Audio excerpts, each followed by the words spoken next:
Finally, after a year that's taken us all around the globe, we're here at the TT Circuit Assen for the 2019 edition of the Monster Energy FIM Motocross of Nations. France arrive as five-time defending champions, and despite losing Romain Febvre to injury, will fancy their chances of making it 6 in a row, with Gauthier Paulin heading a strong French lineup. However, the big favourites are our hosts, the Netherlands. Glenn Coldenhoff is in the sort of form that saw him win both races last year at Redbud, while Jeffrey Herlings has returned from injury just in time to win the last two MXGPs of the season. Add Calvin Vlaanderen into the mix and the Dutch every chance of finally claiming a first ever Nations title after 3 consecutive years as the runner-up. Belgium were the last team to prevent France from winning the Motocross of Nations, and have Jeremy van Hoorbeek back from the winning team of 2013, as well as 2004 winner Kevin Strijbos and MX2 ace Jago Hitz. While the USA are back for more and have been practicing on European sand all month in an effort to turn around a disappointing 5th place on home soil last year. Switzerland will hope that Jeremy Seewer can lead them to a strong performance, despite the late withdrawal of Arno Tonus with a hand injury. Italy were disqualified from 2nd place last year for a fuel irregularity, but will be hard pushed to repeat that with Tony Cairoli and Michele Cherblin both out injured. So to Great Britain, with sand specialist Max Anstey and Ben Watson both out of action after finishing 3rd in 2018. The Cathedral of Speed more used to circuit racing, but this track has been specially laid out for the event, just as it was last year as Herlings wrapped up his first MXGP world title. Can the Bullet fire the Dutch to a first ever Nations title? We're about to find out at the 2019 Monster Energy FIM Motocross of Nations.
Glenn Coldenhoff of the Netherlands takes us for a lap around this new circuit here at Assen in the Netherlands. I say new because it is a brand new design through the right-left sweep.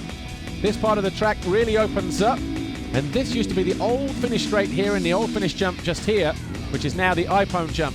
Then the riders land hard on the brakes through the 180 and immediately into a wave section, so it's going to be important to get the drive through there to get the best run across that section as possible.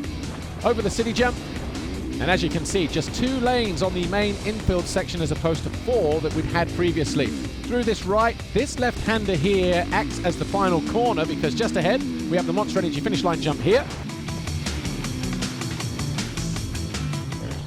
But we've still got more to do. We come into land and we go through this long left section. Out to the right-hand side, it's slightly higher, but then we go under the bridge and we have a triple jump, about 25 meters. Then into a 180 switchback, right in front of the Monster rig. And then again, this straight here, one of the rare straights where we have nothing on it at all, just a single to the inside, about 150 meters long, through that 90-degree turn, over this bridge, and then through a right-hand sweep. Again, another wave section, just as you come out of the turn.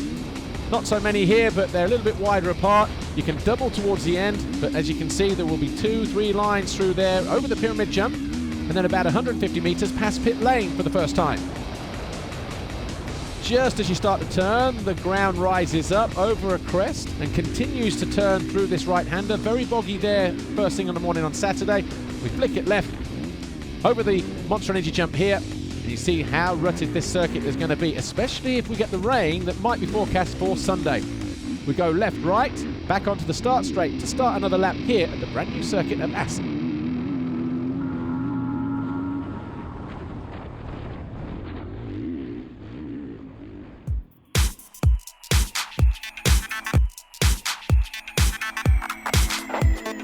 Here's how the scoring works then. 3 riders per team. And each rider races twice. Where you finish is what you score. So first is 1 point, 10th is 10 points. 5 out of the 6 results count. And the worst result gets dropped. The lowest team total wins.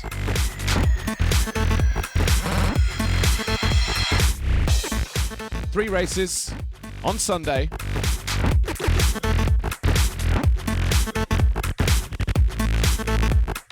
Race 1 is MXGP and MX2. Race 2 is MX2 and Open class. And race 3 is the Open and MXGP riders.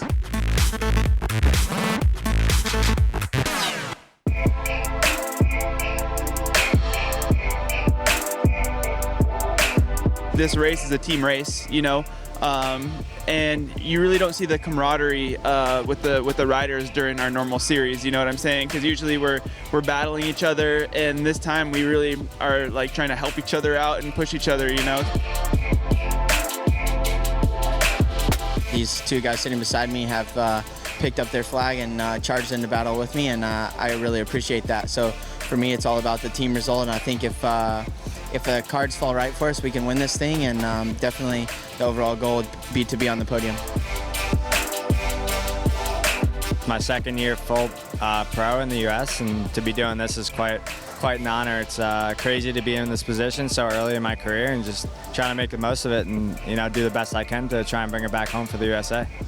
We're very motivated to improve on last year's result, and also just as a team being more unified and together. So I think we've done a really good job of that this year, incorporating everyone into the group and also coming here early to prepare and showing our commitment to this race. This year we have actually a really good team because myself not too bad in the sand, also Kevin good sand rider, and Jago especially, like we've seen in Lommel, you know. I think Jago is the fastest MX2 out there, so I think we have a big chance to be back on the podium, and that's the main goal.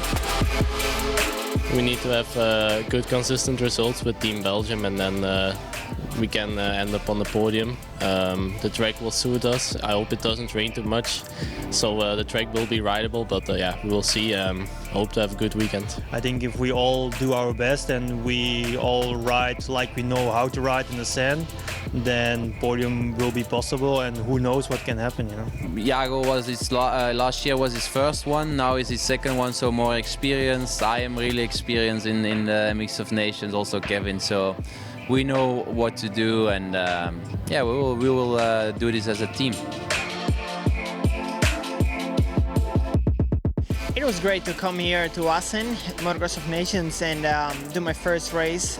Looking forward for next season. I mean, from this race I get so much information. I mean, it's the first time I get out of the gate with a 450, the first time I race these guys, so it's very cool to come here and get some also positive things so we can work on and get better for next season.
As the first race got underway here, MXGP and MX2, it was Tim Geiser who just edged out Jorge Prado for the first foxhole shot of the weekend. As Prado led though, the two Americans, Justin Cooper and Justin Anderson, came together on the exit of turn 3. Both riders crashed, but it was Justin Cooper who came off worse. Jeremy Seewer made a decent start. He was in around 5th position and he eventually made this pass on Ivo Monticelli to move himself briefly into 4th, but the Italian responded immediately. Just ahead of them was Jeremy van Hoorbeek for Belgium, but eventually Seewer did find a way past Monticelli as he carved his way back towards the inside. Seewer was now up into 4th for Switzerland. Calvin van Landeren fell for the Netherlands. He was currently in 13th place. He would charge back through to an eventual 10th. His teammate Jeffrey Hurlings also picking up after a bad start, making rapid progress. This move on Gauthier Paulin put him into 6th in what was an up and down race for the number 4. The smoking machine from the Belgian eventually forced him to back off, and Seewer took full advantage to move into 3rd. Van Hoorbeek now down into 4th place, looking for safe points. Up front, Prado came under attack from Geiser, and the Slovenian moved through into the lead with about 7 laps remaining. All the while, Hurlings was gaining ground. That move on Van Hoorbeek put Hurlings up into 4th, and then he went after Jeremy Seewer. The crowd were on their feet. Hurlings now in 3rd. Just ahead of him, the number 19 MX2 world champion Jorge Prado of Spain. Number 19. As he came in for goggles, Hurlings went by into 2nd. Ivo Monticelli also taking full advantage of the goggle lane here at Assen. And Jago Kietz went out of 11th place for Belgium. Would that cost them an overall title or a podium? Monticelli recovered for 7th, Van Hoorbeek 6th. Gauthier Paulin was safely home in 5th for the defending champions from France. Seewer was 4th. Prado came home 3rd. But on the final lap, Hurlings had caught Tim Geiser, who got caught around the outside of a back marker, and it was Tim Geiser who won the first race, and it was the first ever race win for Slovenia in this event. Hurlings came home 2nd, Prado 3rd, Seewer and Paulin in the top 5.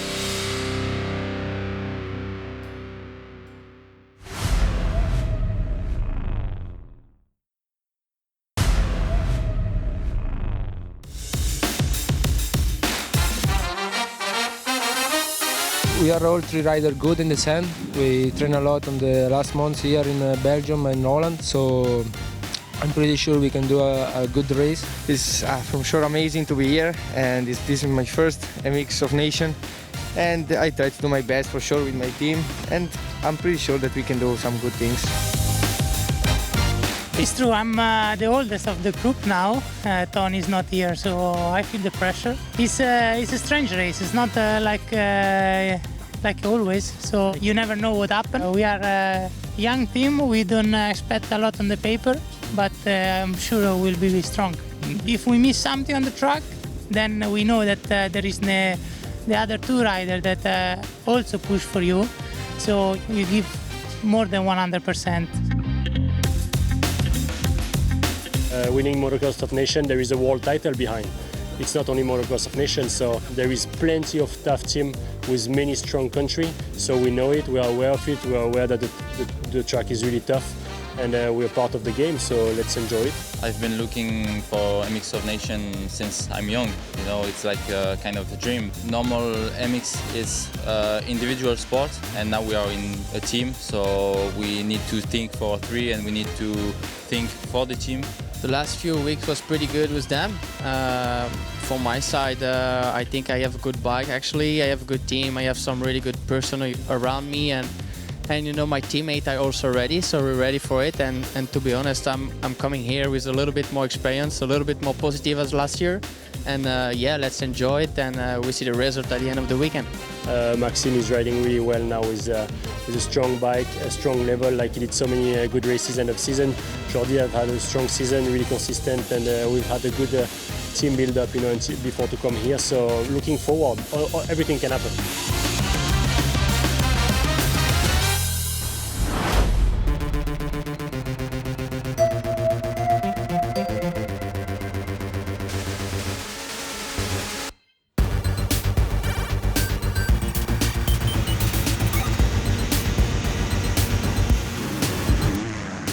Race 2, the MX2 and Open class riders, so a tough day for the MX2 riders, back-to-back races in very difficult conditions. Harry Kulas it was, though, who grabbed the foxhole shot for Estonia, and he was closely followed by the 6 of Coldenhoff, the 24 of Kulas, eventually, though, getting caught and passed by Coldenhoff for the lead. Just there in the background, number 9, Sean Simpson, looking to rectify Great Britain's poor start.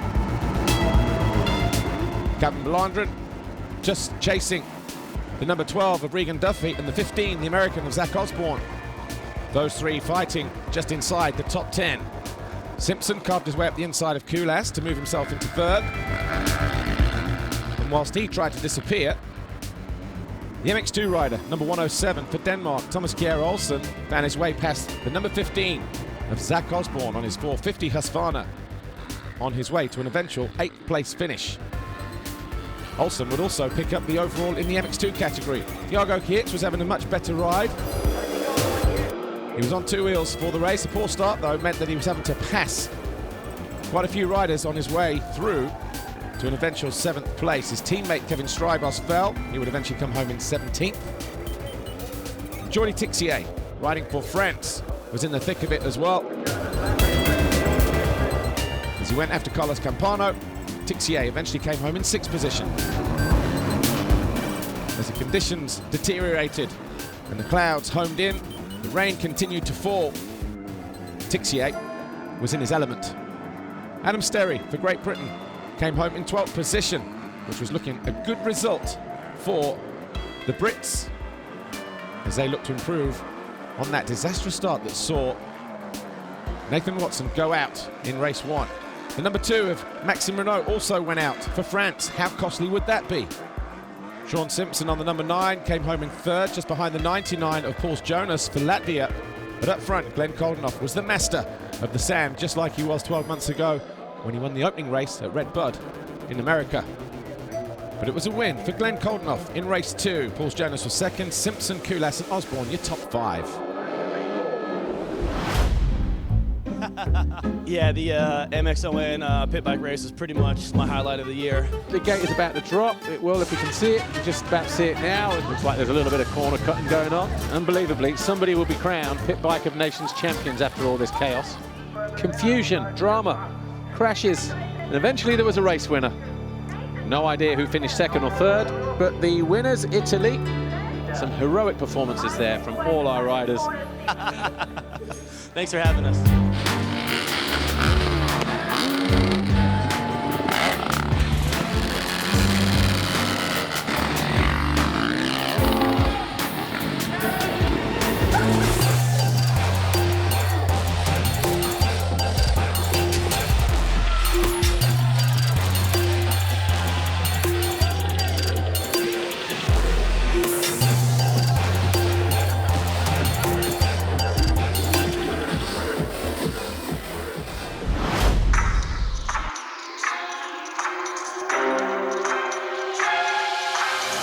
It's just the best race of the year. Atmosphere, build up, racing as a team, something we don't get to do, throughout the rest of the season. It's all individual. Yeah, sure, this is something you dream of when you're a kid.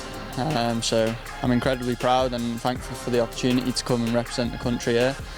This is a track I like, so alongside me I have 2 very good sand riders as well, so at the end of the weekend, if we put it all together, I'm sure we can end up on the podium. Yeah, it's the first time back in this paddock since 2015, so yeah, really happy to be here and thankful for the opportunity, and just want to do everyone proud and give it our all, and yeah, try and get a good result with the boys. It'd be nice to end the season with a bang. Definitely, personally, I'd like to get a couple of top finishes, in my class. And the boys the last couple of years for Team GB's done incredibly well getting it on the box, so we're hoping to try and match that this weekend. Super motivated, normally just another race, but now, especially as it is in Holland, and I didn't, race that much this year, I'm super motivated to do good. And, I got 2 strong team members next to me, so definitely want to fight for them, with them for the win. Last year I had an amazing MX of Nations, and hopefully I can repeat it here. I feel good, I had a good last 5 GPs, so I'm still in that good form, so I'm looking forward to do good here. Of course, it's the biggest motocross event of the year, and it's in Holland, so there will come some pressure. We should win on paper, but yeah, we still need to do it. So yeah, it should be a good weekend, and as long as we focus on ourselves and do our own thing, it should be good. We sit with 3 people in the team, which is great. I mean, not so much pressure goes on me, it's also the other 2. We need to do it as a team, you know. We all 3 need to have consistent races, and that's part of Motocross of Nations. It's very special, especially coming next to the tribunes on the back. You know, when you hear all the Dutch fans screaming, and when we pass by, it's like you just hear it going with you, so it's pretty amazing.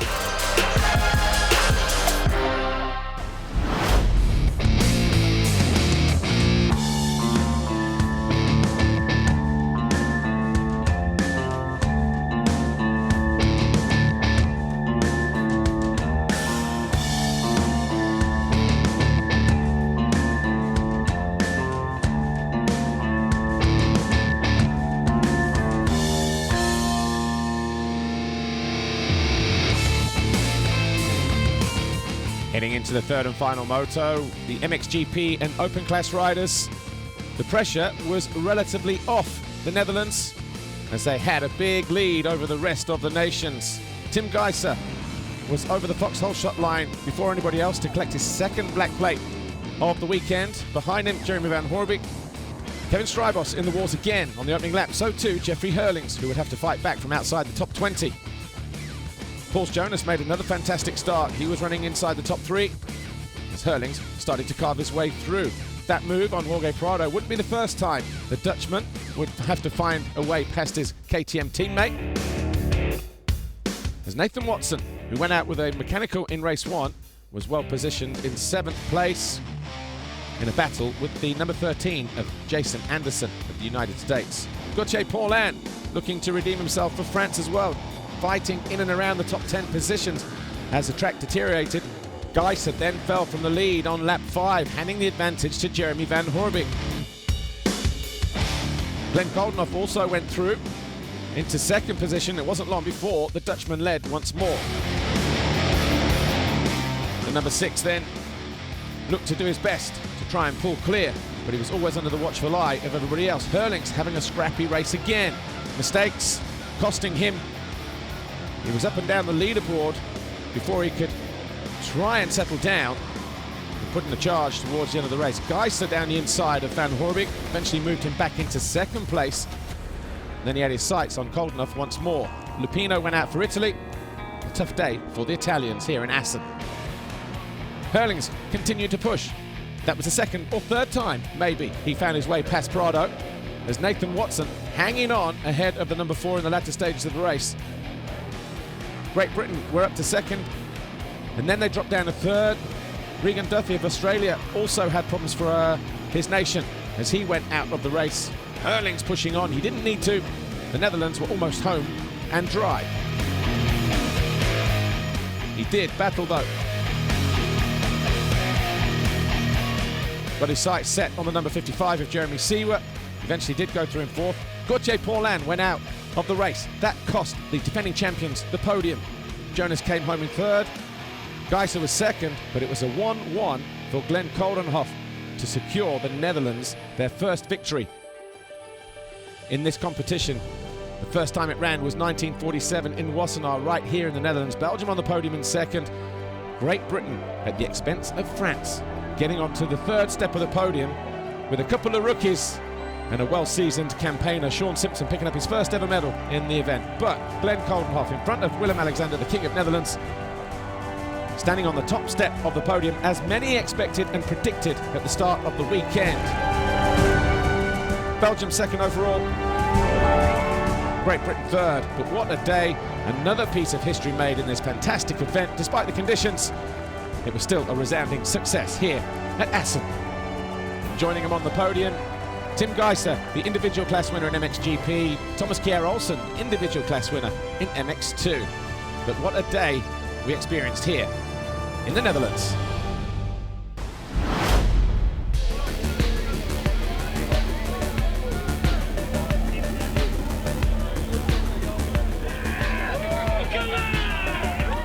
History has been made here in Assen at the 73rd time of asking. The Netherlands finally getting their hands on the Chamberlain Trophy after so many near misses, even receiving the King's Seal of Approval.